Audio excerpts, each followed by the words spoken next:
പെൺകുട്ടികൾ എന്തുകൊണ്ടാണ് വിവാഹത്തിൽ നിന്ന് പിന്മാറുന്നത്? ഞാൻ Rashid Wafy, psychological and inspirational speaker. ഈ ഇടയായി ചില പരിപാടികൾക്കൊക്കെ പോകുമ്പോൾ പലരും ചോദിക്കുന്ന ഒരു ചോദ്യമാണ് ഇങ്ങനെ ഒരു വീഡിയോ ചെയ്യാനുള്ള കാരണം. പലരും ചോദിക്കാറുണ്ട്, നല്ല കുട്ടികളുണ്ടോ? എൻ്റെ മകന് വേണ്ടിയാണ്, എൻ്റെ അനിയത്തിയുടെ മകന് വേണ്ടിയാണ്. പിന്നെ അവരൊരു കാര്യം കൂടി കൂട്ടിച്ചേർക്കും, ഇപ്പോൾ പെൺകുട്ടികൾക്കൊക്കെ വലിയ ഡിമാൻഡാണല്ലേ. എന്താണ് സത്യത്തിൽ പ്രശ്നം? പ്രധാനമായും 4 കാര്യങ്ങൾ കൊണ്ടാണ് പെൺകുട്ടികൾ വിവാഹത്തിൽ നിന്ന് പിന്മാറുന്നത്. ഒന്നാമതായി, 20 വർഷം മുമ്പ് സ്വർണത്തിന് 5000 രൂപയായിരുന്നു, പക്ഷേ ഇന്നെത്തി നിൽക്കുന്നത് 60,000 രൂപയാണ്. എന്നതുപോലെ നമ്മുടെ ജീവിതത്തിലും സാമ്പത്തികമായും സാമൂഹികമായും നാം വളരെ മുന്നേറിക്കൊണ്ടിരിക്കുകയാണ്. അത് പെൺകുട്ടികളുടെ ജീവിതത്തിലും ബാധിച്ചിട്ടുണ്ട്. അതായത് അവർ ഉയർന്നു പഠിക്കാൻ തുടങ്ങി, അവർ ഉയർന്ന ചിന്താഗതികളിലേക്കെത്തി. ആൺകുട്ടികളെപ്പോലെ എങ്ങനെ പഠിക്കണം, എങ്ങനെ പുതിയ ജോലികൾ നേടണം എന്നുള്ള ചിന്തയിൽ തന്നെയാണ് അവരും. ഇങ്ങനെയാകുമ്പോൾ ഇതൊരു പ്രധാനപ്പെട്ട കാരണങ്ങൾ തന്നെയാണ്. രണ്ടാമതായി, ലിബറൽ ചിന്താഗതികളും വളർന്നു വരുന്നു എന്നുള്ളതാണ്. സ്വതന്ത്ര ചിന്ത വളർന്നതോടുകൂടി വലിയ രീതിയിലുള്ള ഒരു ചിന്താ മാറ്റം സംഭവിച്ചിട്ടുണ്ട് എന്നതാണ്. ഉദാഹരണമായി, കുടുംബം എന്ന് പറയുന്നത് ഒരു ഭാരിച്ച ഉത്തരവാദിത്തമാണ്. അതിൽ ഭർത്താവുണ്ട്, കുട്ടികളുണ്ട്, ഉമ്മയുണ്ട്, അച്ഛനുണ്ട്, അമ്മയുണ്ട്. ഇങ്ങനെ ഇവരൊക്കെ ഒരു ഭാരിച്ച ഉത്തരവാദിത്തമായാണ് ന്യൂ ജനറേഷൻ കാണുന്നത്. അതുകൊണ്ട് തന്നെ സ്വതന്ത്ര ചിന്താഗതികളൊക്കെ പറയുന്നത് ലിവിങ് ടുഗദർ സിസ്റ്റമാണ്. ലിവിങ് ടുഗദർ എന്ന് പറഞ്ഞാൽ രജിസ്ട്രേഷൻ കൂടാതെ അവർക്ക് ഒരുമിച്ച് താമസിക്കാനും എല്ലാത്തിനുമുള്ള വലിയൊരു അവസരമാണ്.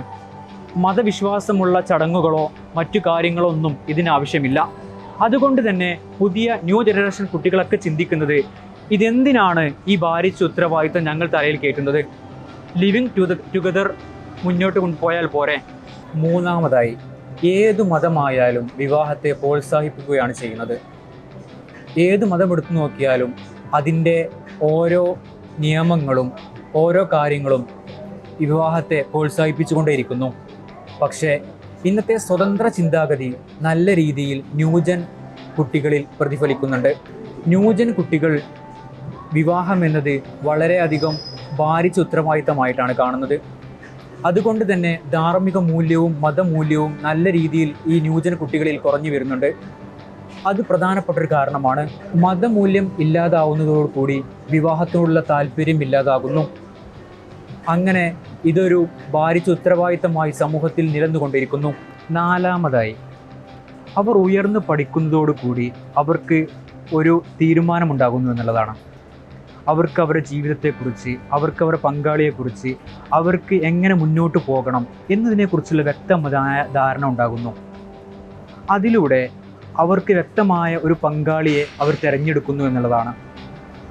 അപ്പോൾ വ്യക്തമായൊരു പങ്കാളിയെ കിട്ടാത്തതിനാൽ, അവർക്ക് യോജിക്കുന്ന ഒരു പങ്കാളിയെ കിട്ടില്ലെങ്കിൽ പലരും വിവാഹത്തിൽ നിന്ന് പിന്മാറുന്നു. ഇതൊരു പ്രധാനപ്പെട്ട കാരണമാണ്.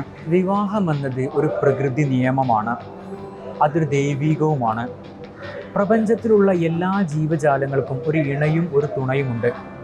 അതുപോലെ മനുഷ്യൻ്റെ ജീവിതത്തിലും അത്യാവശ്യമാണ്. പക്ഷേ അത് പ്രതീക്ഷിച്ച രീതിയിൽ പ്രതീക്ഷിച്ച സമയത്ത് നിങ്ങൾക്ക് കിട്ടിക്കൊള്ളണമെന്നില്ല. അപ്പോൾ ഖേദിക്കേണ്ടി വരും. വീഡിയോ ഇഷ്ടമായാൽ ബോണോ ഹെൽത്ത് എന്ന ഞങ്ങളുടെ ചാനൽ സബ്സ്ക്രൈബ് ചെയ്യണേ.